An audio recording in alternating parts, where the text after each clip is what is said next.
આપણો ગુજરાતનો ઉર્વિલ પટેલ આઈપીએલ ના ઇતિહાસમાં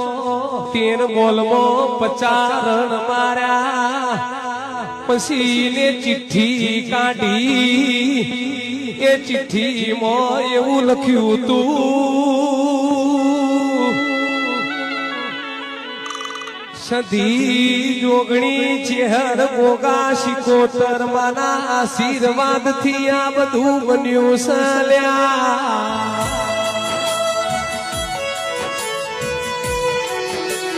થેન્ક્સ ફોર યુ પાપા એવું લખીને